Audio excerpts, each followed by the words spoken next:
Chers parents, marchez pour vos enfants. Les histoires qu'on vous manque, la prière est partie à gauche, la prière est partie à droite. Là. Les gens font les sacrifices des bœufs.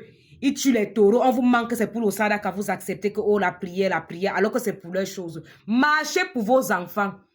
On vient vous endormir avec les mots, oh, ma fille est introvertie, ma fille est introvertie. Introvertie, on dit ça comment en langue maternelle. Je ne connais pas comment on dit ça en Ewondo. Moi, je suis Ewondo. Je ne connais pas comment on dit ça en Ewondo, que je suis introvertie. Ta fille ou ton fils est dans une prison psychique. Tu as un fils pratiquement de 27 ans, 28 ans à la maison, il ne fait rien. Il n'aime pas qu'on l'envoie. Il n'aime pas rester avec les gens. L'école même, il ne veut pas.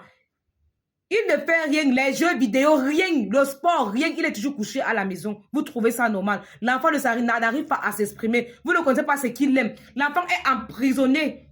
Vous ne connaissez pas. Vous êtes seulement là. Ngorlen, la prière, Simalen. Pourtant, l'enfant est en train de mourir sur place. L'enfant est en train de devenir fou devant vous. Après demain ou après demain, on va dire qu'il est chez les gens de l'alphabet là. Faites très attention. C'est pareil aussi avec les filles. L'esprit d'endormissement. Tu as une fille de 28 ans à la maison, elle est toujours couchée. Elle te parle seulement des grands rêves, comme elle va voyager, elle va travailler, elle va faire ceci. Se lever, même faire un pas. Tu ne vois pas. Elle est toujours couchée, mais elle rêve. Faites attention. L'envoûtement, là, c'est très fort. Il y a les gens qu'on envoûte, le genre que tu deviens inconscient de toute ta réalité. Tu es déconnecté carrément de la réalité dans laquelle tu es. Le blanc est venu vous dire que vous êtes introverti. Tu es dans une prison psychique. Quand on consulte, on voit que l'enfant est emprisonné. Tu vois l'esprit de quelqu'un dans une cage.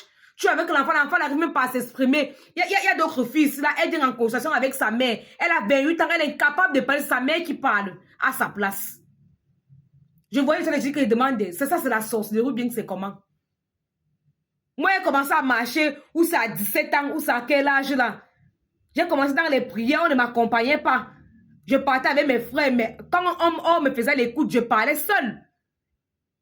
Mais vous êtes là, le parent doit tout faire.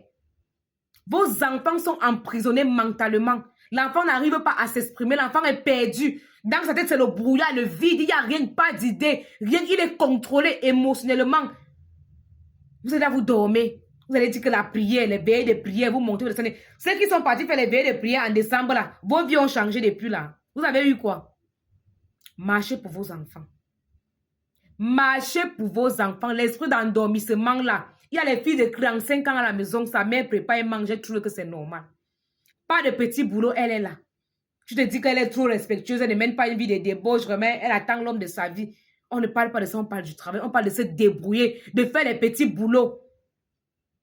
Les parents, marchez pour vos enfants, je vous dis. Marchez pour vos enfants. Qu'on ne vous trompe pas. Les gens qui vous parlent trop de prière, de Dieu là, que c'est quoi qui est planifié là, faites très attention.